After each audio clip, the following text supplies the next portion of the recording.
Desculpas pro convidado de hoje, não estava prevista, né, essas intervenções. O Dr. Márcio Guerreiro é convidado no Giro Entrevista desta quinta-feira. Estamos falando aí sobre o lúpus e também sobre a doença fibromialgia. Vamos retomar nossa pauta, doutor? Só vou fazer um parênteses. Claro. Acho que não existe dor maior, né? Sem dúvida, né?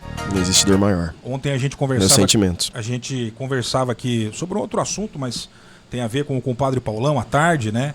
Tem aquele ditado que um filho enterrar um pai é triste, né? Mas um pai, uma mãe enterrar um filho é uma tragédia ainda maior, né? E o que essa senhora está passando aí, além da dor do luto, há 6 anos aguardando um julgamento, né? A gente vai ver qual vai ser o desfecho, mas que a justiça se manifeste e finalmente isso vai acontecer hoje lá em Ourinhos. Força aí para a Valdinéia, que mesmo no momento de emoção falou com a nossa reportagem com o Dar Miguel, direto de Ourinhos. Doutor, voltando à nossa pauta de hoje, a questão do lúpus e da fibromialgia. Algumas pessoas já estão interagindo, inclusive, mandando mensagens. Deixa eu até ler uma delas aqui, ó. Nossa amiga Márcia Ishi, ó. Ela disse que boa tarde, Diego. Uma boa tarde ao Dr. Márcio. A fibromialgia pode ser silenciosa para quem não tem ela, porque quem tem não esquece, viu? Dói tudo todos os dias, é muito triste. Eu tenho fibromialgia, nossa, dói tudo todos os dias e não tem dia nem hora, só tem dor. Me parece, pelo relato da nossa ouvinte, pelo que o senhor já falou até aqui, é uma dor geral. É uma dor geral, ela não é específica. Ela dói, eu brinco com os pacientes que ela dói do fio de cabelo à unha do dedo. E aí a minha pergunta, isso pode dificultar ainda mais um diagnóstico? Até se descobrir o que por ser algo tão genérico, né? A gente trata o diagnóstico da fibromialgia como um diagnóstico de exclusão. A gente pede os exames, e os exames vêm todos sem alterações, vêm todos normais, né? E aí, quando a gente não encontra uma causa orgânica para essa dor, a gente trata ela como fibromialgia. Lembrando que para poder fechar critério para essa doença tem algumas coisas importantes, né? Como já falei previamente, né? Transtorno depressivo, transtorno ansioso, sono não reparador, a pessoa dorme e não levanta bem. Então, e aí a gente chega nesse diagnóstico, desânimo. Então, a partir daí que sai a fibromialgia. Na verdade, o que acontece na fibromialgia do processo da doença? Como que essa doença se forma e por que a pessoa tem dor no corpo todo? A pessoa ela vem passando por um transtorno emocional, tá? Ou ela tem a depressão, ou ela tem a ansiedade, ou os dois juntos, que a gente chama de transtorno misto. Esse transtorno não está sendo não está sendo tratado de maneira adequada, não está tendo uma boa evolução. Uma das complicações que ele tem é a fibromialgia. Eu gosto de tratar a fibromialgia como síndrome, né? E assim é o nome que ela recebe, não como doença propriamente dita. Por quê? Por exemplo, quando eu falo de uma febre, eu estou falando de uma síndrome. Eu estou desenvolvendo a febre por conta de um processo inflamatório infeccioso e por isso minha temperatura do meu corpo está subindo. A fibromialgia é a mesma coisa. Eu estou tendo esse quadro de dor geral no meu corpo, difusa, porque alguns processos emocionais não estão sendo bem resolvidos e junto com isso, algumas situações da minha vida estão fora de controle. E aí eu acabo tendo esse transtorno fibromiálgico. Aí a próxima pergunta que provavelmente vai vir, eu já vou antecipar. Márcio, fibromialgia tem cura? Se a gente tem que pensar não numa cura como quando eu trato uma infecção, né? Eu tô com uma dor de garganta, eu tomo uma benzetacil, vai lá, mata a bactéria acabou, eu tô curado. Mas sim, se a gente pensar que o transtorno ansioso, o transtorno depressivo está sendo de maneira adequada, houve mudança do estilo de vida do paciente, ela vai embora. Você trata a raiz. Trata a raiz. Esses fatores de risco para a doença e ela tende a mitigar, diminuir, imagino. A gente trata, né? Vamos lá, né? A gente tem que ir na causa, não na consequência. Sim. E há uma confusão muito grande na fibromialgia, tanto dos pacientes quanto dos profissionais de saúde, que de sempre atrás das consequências. Não é, a gente tem que ir lá na causa. Certo. Né? E uma coisa que é bem legal assim, sobre a fibromialgia. A fibromialgia não melhora só com remédio, tá, Diego? E ouvintes, tá? Não adianta eu esperar tomar um remedinho de manhã e falar assim, ó, eu vou acordar melhor, eu não vou ter mais fibro. Vai ajudar? Vai. Mas o tratamento dela é baseado em algumas coisas, né? Primeiro, mudança do estilo de vida. O que realmente faz diferença, o que cientificamente é provado, o que está na literatura. Em primeiro lugar, tratamento medicamentoso. Segundo lugar, atividade física. É a regra que quem me acompanha, que é meu paciente, já conhece, já que eu sempre toco. É a regra dos 4. Atividade física regular, 4 vezes por semana, por 40 minutos. Depois de 4 meses, eu vou ter melhora do quadro da doença. Só que tem que ser esse sentido. Se houver falha, não há melhora. E o terceiro e mais importante processo, é o que terceiro e também tão importante quanto os outros processos, desculpa, corrijo. A terapia. Eu preciso de um apoio do psicólogo, porque da onde veio minha ansiedade? Da onde veio minha depressão? Qual foi o fator desencadeante? Por que eu não consegui lidar com essa situação? Sim. Então, é um tratamento multifatorial. Não adianta passar só comigo, reumatologista, e achar que saiu da consulta, que está tudo bem, vai amanhecer bem e que tudo isso vai ficar melhor. Hoje, transtornos como ansiedade, depressão, infelizmente, são muito comuns na nossa sociedade. Só que nem todas as pessoas, a partir deles, doutor, desenvolvem uma fibromialgia. Há um fator hereditário, há outros fatores de risco, para além de questões psicológicas, a questão do sono, que é importante, falta de atividade física. O senhor citou aí um perfil, talvez, hoje, do cidadão moderno, que infelizmente lida com tudo isso. Só que nem todo mundo tem a fibromialgia. O que pode... Há um elemento específico para a incidência dela? Tem. Ela tem uma incidência maior em mulheres, tá? Principalmente mulheres. Fator genético não foi estabelecido, mas esse fator social a gente tem que é bem importante. E assim, uma coisa bem legal que você falou, Diego, é o seguinte: todo mundo na vida, todo mundo, absolutamente todas as pessoas em algum momento dela experimentarão a ansiedade e a depressão. Sim. Né? Então, só que aí como que eu vou passar por esse processo? Como que eu vou sair desse processo? Então é isso que faz desencadear a fibromialgia. Se eu não estou conseguindo sair de maneira adequada, se eu estou preso a esse processo de doença, uma das consequências vai ser ela. Lembrando que a ansiedade, a depressão, elas evoluem também com outros transtornos que não entram dentro além da fibromialgia, né? Ideação suicida, o suicídio, o transtorno distímico, que são aquelas pessoas que são extremamente mal-humoradas. Então ela vai se abrindo, né? É como uma árvore, ela vai criando raízes e ela precisa ser cortada. Você já explicou que no caso do diagnóstico da fibromialgia, para ele ser fechado, é por exclusão, né? Você vai eliminando outras possíveis razões para aquela dor, para aquelas dores, e aí chega-se num diagnóstico da fibromialgia. Quando inclusive eu citei, é uma doença silenciosa, porque na minha cabeça de leigo, ela não se instala de um dia para a noite. Eu imagino que a pessoa comece a ter algum tipo de sintomas, sinais. É importante falar quais são esses primeiros sinais que a pessoa tem que notar, um alerta, né, sobre essa doença fibromialgia. Realmente ela é silenciosa, ela é incipiente, né? O que quer dizer isso?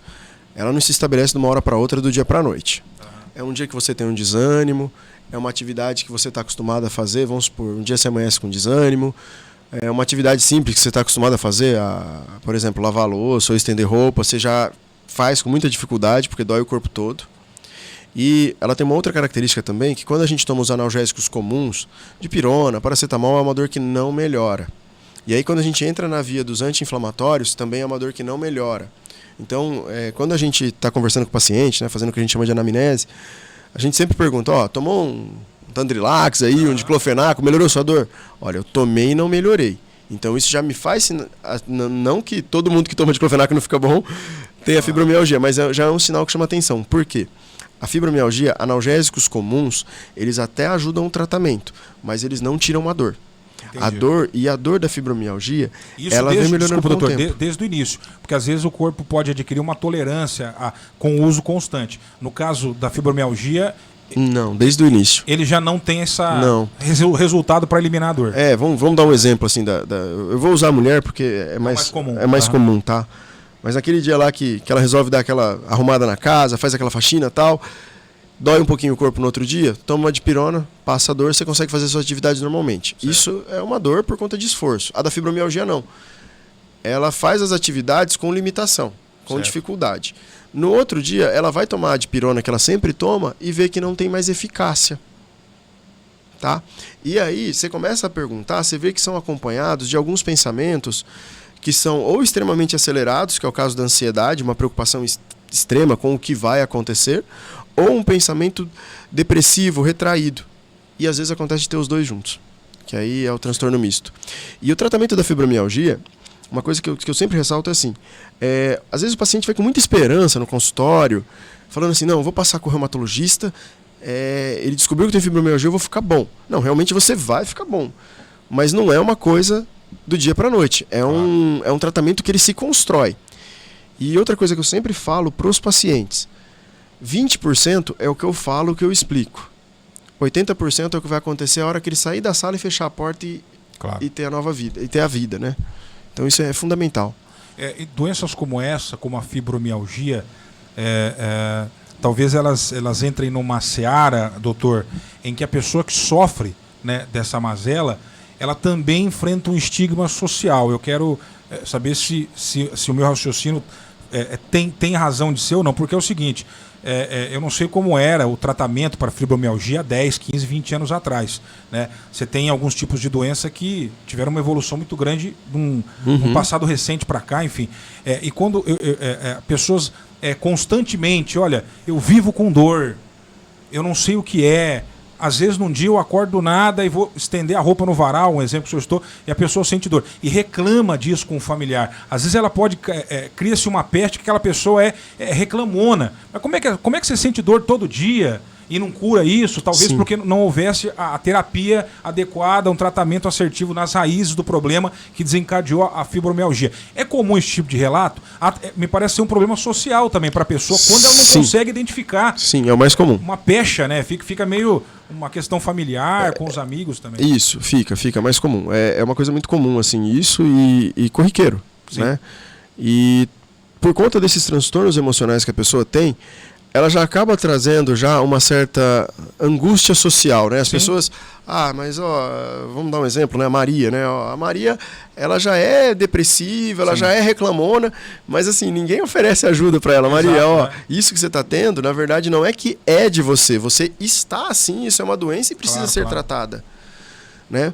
Mas friso novamente, não é só o remédio, a mudança do estilo de vida. Há esse estigma social? Sim, há muito forte. E às vezes o que é pior, Diego, no próprio paciente.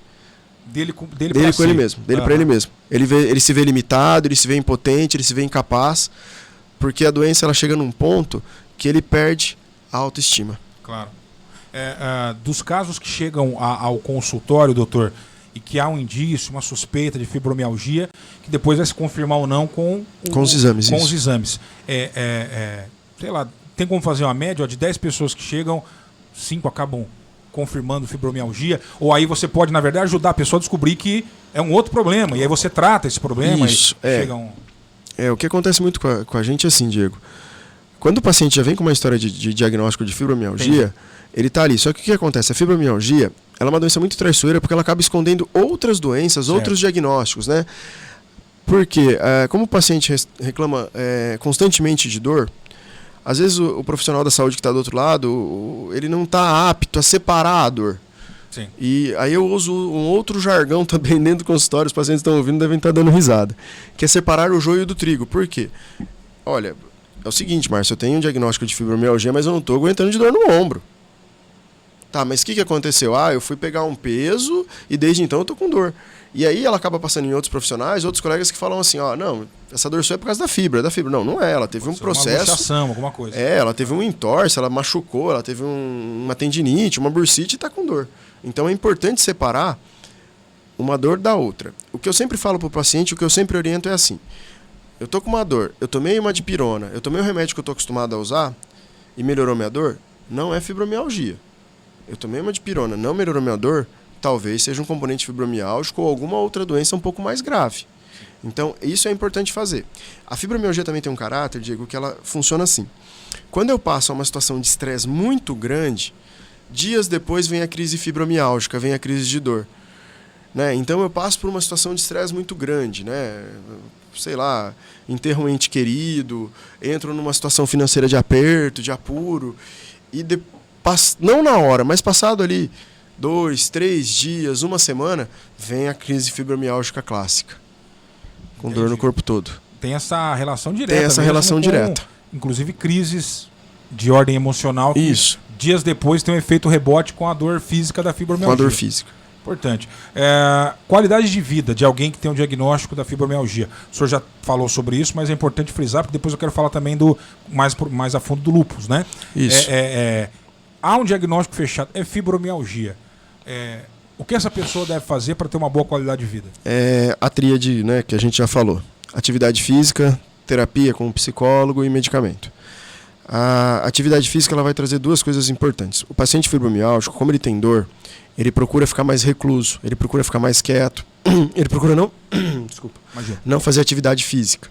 E aí ele acaba tendo mialgia, acaba tendo dor no corpo porque ele está sedentário. Uhum. Então a atividade física é importante por isso.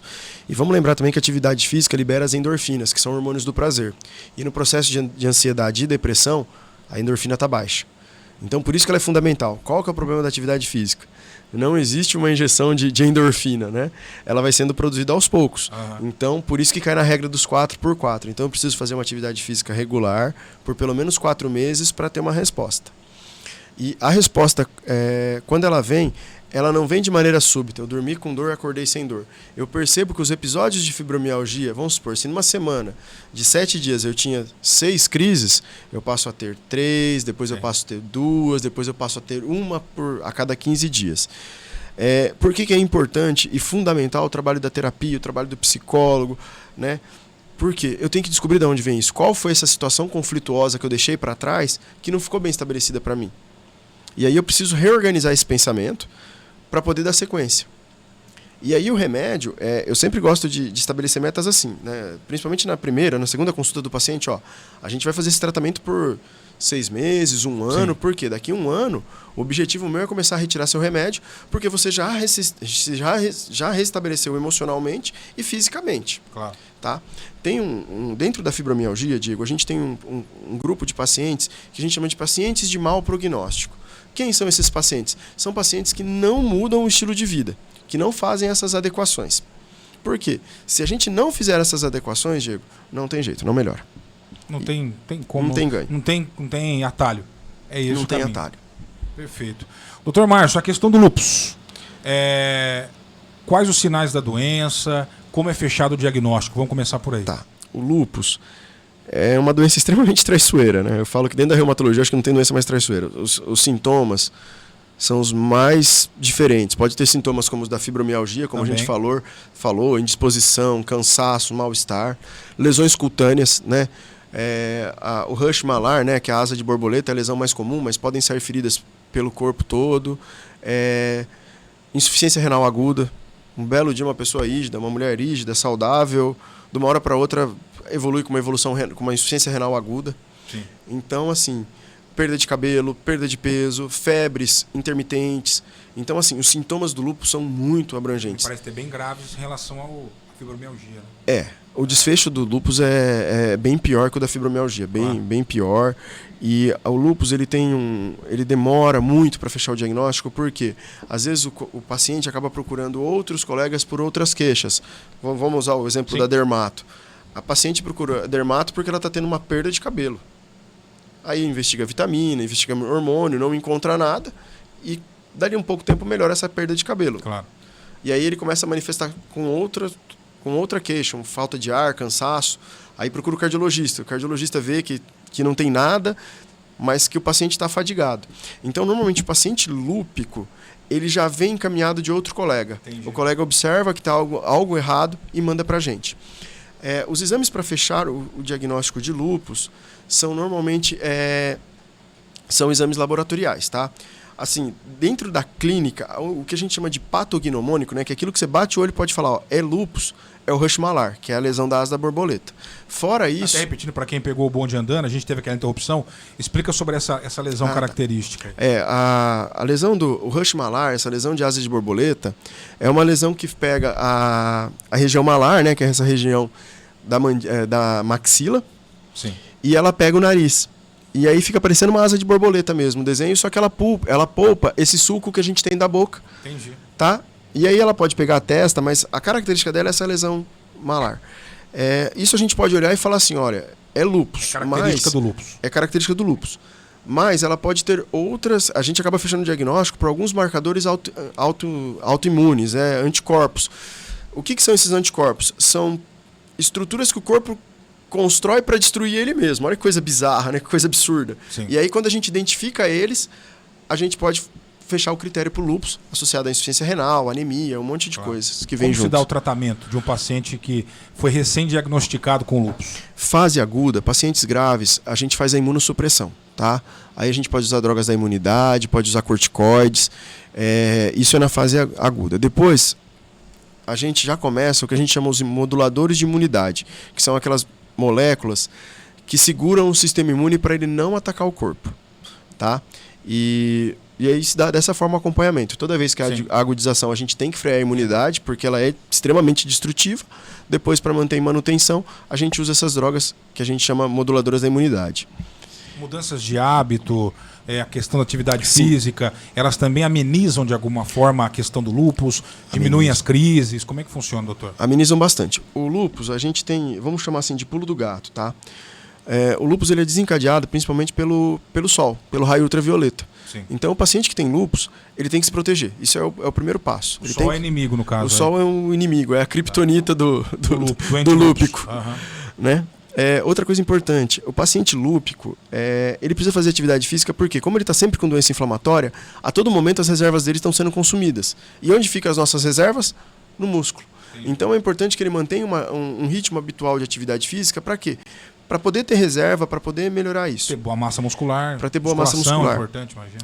Para o lúpico também é fundamental o acompanhamento psicológico, porque é uma doença que, quando ela faz os picos de agudização, ela mexe muito com a autoestima da pessoa por conta das limitações que ela traz.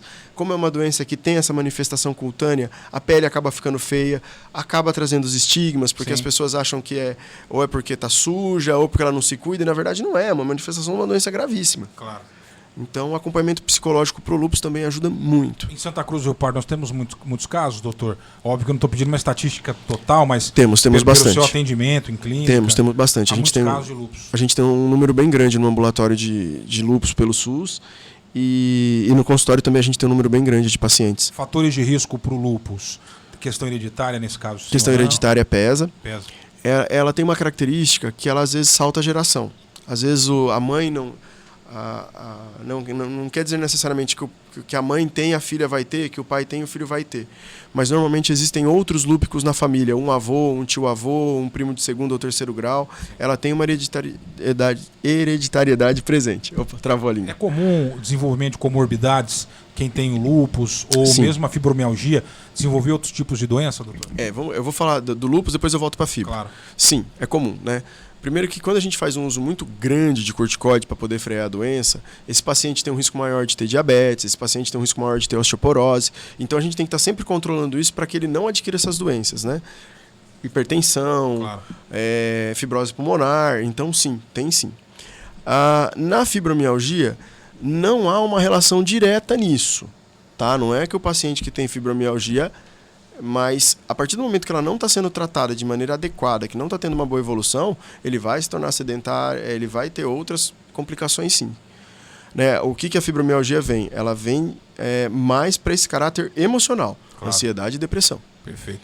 Doutor Márcio, o atendimento oferecido pelo SUS para esse tipo de doença, lúpus, para fibromialgia, é adequado? As pessoas conseguem um acompanhamento...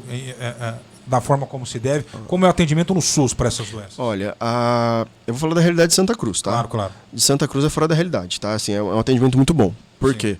A rede oferece medicamento, a rede oferece o especialista, né? E a rede oferece também as atividades físicas. Então, hoje a gente consegue encaminhar todos os pacientes para fazerem hidroginástica, pilates, dentro do atendimento nosso, né? Então, assim, e a gente está lutando aí para a questão do psicólogo ter uma demanda maior. Mas, assim, hoje todas as unidades de postos de saúde têm psicólogo. Então, assim, é um atendimento muito bom. O sistema está aí e deve ser usado. Tivemos aí a campanha Fevereiro Roxo, justamente para que esse tema tivesse mais visibilidade. Isso. Na sua opinião, trazendo para o nosso quintal, portanto, para a realidade de Santa Cruz, o assunto é bem discutido, divulgado? Qual a importância de falar, por exemplo, numa rádio ou desenvolver campanhas de conscientização? Há muitas pessoas que talvez estejam sofrendo das doenças, mas por N motivos ainda não deram entrada no sistema de saúde, não estão sendo atendidas, talvez por estigma ou por falta de informação. A importância de falar sobre o assunto, doutor? Justamente cai nisso. Por estigma, falta de informação. É muito comum, né? O paciente chega no meu consultório, ele não conhece a doença, não sabe da doença, sabe que existe, mas...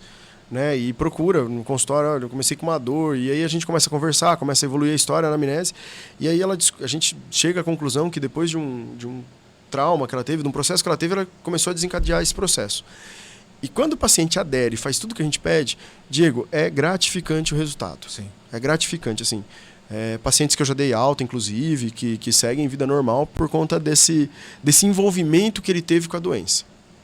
Tem que ser, né? E Tem que se ser. arrisca, e como é que é? Eu gostei da frase, 20%, qual é o papo que você dá para o paciente? 80% é o que ele faz da porta para fora. Exatamente, é o que vai dar a qualidade de vida para ele. Qualidade de vida. Sobretudo em doenças como essa que a gente está discutindo aqui. Nós estamos falando com o Dr. Márcio Guerreiro, reumatologista, bate-papo hoje muito interessante, falando sobre essas doenças que afetam tantas pessoas, o lúpus e também a fibromialgia. Algumas manifestações aqui no nosso WhatsApp.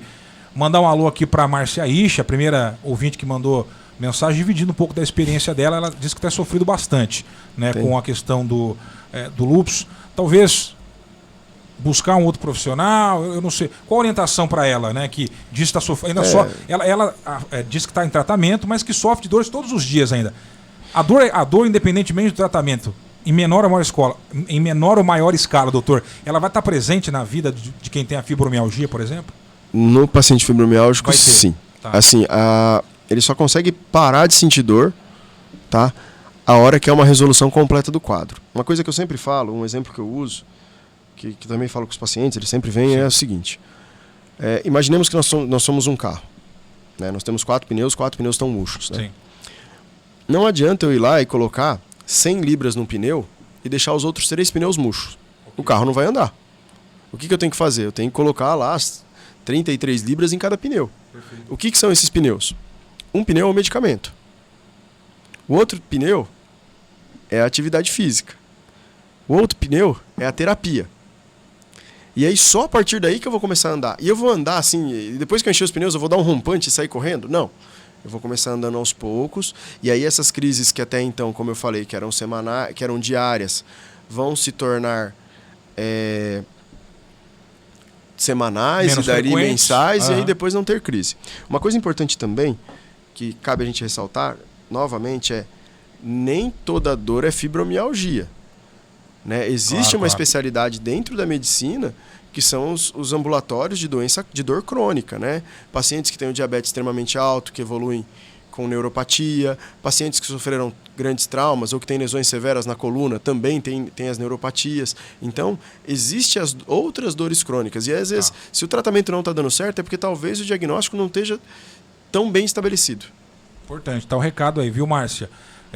A dor faz parte da rotina, mas atenção se isso está afetando ao ponto de você não ter qualidade de vida. Aí talvez valha a pena repensar a estratégia aí que está sendo feita contigo. Uma coisa importante assim, ouvintes, tá, Diego, é assim, eu sou portador de fibromialgia, eu sou diabético. Sim. A minha fibromialgia não vai melhorar se eu manter uma glicemia alta, se eu manter uma hemoglobina glicada em 10%, se eu manter uma glicemia que oscila lá entre 200 e 300, a fibromialgia não vai melhorar. Entendi. Então eu tenho que estar tudo perfeito, tudo adequado. Se eu sou hipertenso, eu tenho que deixar minha pressão 12/8. Eu tenho que deixar tudo adequado para poder progredir. Perfeito. Outras mensagens no nosso WhatsApp. Algum ouvinte mandou um áudio. No momento eu não vou conseguir ouvir, minha querida. É a Lena, é isso? Talvez seja alguma pergunta importante. Manda por escrito rapidinho aqui que dá tempo. Beleza, Lena? O Shell Souza mandando um abraço ao doutor. Diz que o Dr. Márcio Guerreiro atendeu no postinho da Santa Aureliana, um ótimo profissional. Sempre que o Dr. Márcio vem aqui, os seus pacientes do postinho, o postinho de Santa Aureliana, eles lembram aqui da sua passagem por lá. Feliz, obrigado. Boa tarde, excelente entrevista, parabéns a 104, ao doutor pelas explicações, a Cassiana Martins, a dona Ana Manzo. Boa tarde a todos, muito aprendizado nessa entrevista, parabéns pela clareza e simplicidade para explicar, doutor. Gostaria de perguntar sobre alimentação para pacientes com estas doenças citadas. Quais as restrições? Retirada de glúten, de leite, pode causar algum tipo de melhora, tanto no caso do lúpus como da fibromialgia? Da dona Ana Manzo vem a pergunta. Tá. A questão da alimentação hoje nossa, de modo geral, da população é péssima, né? A gente só come alimentos vazios, muito rico em carboidratos, em gorduras, né? E diretamente, vamos falar primeiro da fibromialgia e depois eu falo do lúpus. Não há um alimento que precipite a crise do lúpus, assim como, por exemplo, da fibromialgia, assim como, por exemplo, na gota, que se eu fizer uma dieta muito rica em purinas, vai subir. Porém, se eu tenho uma dieta que é muito rica em carboidratos, que é muito rica em açúcares, que é muito rica em gorduras, eu não vou conseguir controlar a doença porque minha admissão energética está sendo muito alta. Certo. Tá? E o pessoal da nutrição, né, eles têm feito um trabalho muito importante com a relação desses alimentos. Não há um alimento estabelecido que preconize crises fibromiálgicas. Porém, dentro da mudança de vida, dentro dos 80%, a alimentação é um fator fundamental. Outra coisa que é importante também dentro do paciente lúpico, na questão do paciente fibromiálgico, na questão alimentar. Um dos transtornos de ansiedade é o quê? Compulsão alimentar. De qual? Do fibromiálgico. Sim. Porque ele tem um transtorno de ansiedade, ele procura buscar prazer. Onde que ele tem prazer? Na comida. Compulsão alimentar. Então, às vezes, mas não há uma relação do alimento com a doença. Mas claro. Tem isso. Na questão do lúpus, também não há um alimento que precipite as crises do lúpus.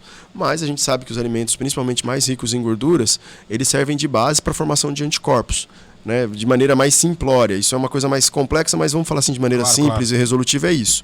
Então, se a gente puder manter uma dieta leve, com baixo perfil de gordura, com o tempo acaba melhorando a evolução da doença, sim. Não há estudos que comprovem uma ligação direta, por exemplo, de retirar o glúten da dieta, isso vai ter Isso, não tem. Um impacto direto, retirar lacticínios, esse tipo de coisa. Mas que nem, por exemplo, né, já que estamos falando do lúpus, né, eu não posso ter uma dieta rica em sal, porque o sal ele é péssimo para o rim. E eu já tenho uma doença que ataca o rim. Sim, aí sim, claro. Então eu já tenho que ter uma restrição, né? Então, mas não há uma associação direta. Ok. Mais manifestações chegando no nosso WhatsApp 997726104. Boa tarde a todos, ótima entrevista, parabéns ao doutor. É a Cristina do Jardim Santana 1, Deus abençoe. Boa tarde. Obrigado. A todos. Tenho diagnóstico de síndrome do carpo. Para cirurgia, não quero fazer porque minha mãe também passou pela cirurgia e, de acordo com o ouvinte, acabou perdendo os movimentos. O que fazer para aliviar a dor? O nome da ouvinte é Elisandra. Ela diz então, doutor, que tem síndrome do carpo e seria caso para cirurgia, mas ela não quer fazer. Isso. Bom, cai naquilo que a gente estava falando sobre síndromes dolorosas, né? É uma dor importante, é uma dor que causa bastante limitação dos movimentos da mão e a escolha de regra é a cirurgia. O que a gente pode fazer? Né? Quando há agudização, fazer o uso do anti-inflamatório, fazer o uso de analgésicos recorrentes. Há uma classe nova de medicamentos que acabam ajudando na dor, que são alguns antidepressivos, que eles têm um papel importante na questão da analgesia. Anticonvulsivantes também acabam ajudando na dor. E, sem dúvida, o que é fundamental aí é um trabalho de fisioterapia na mão.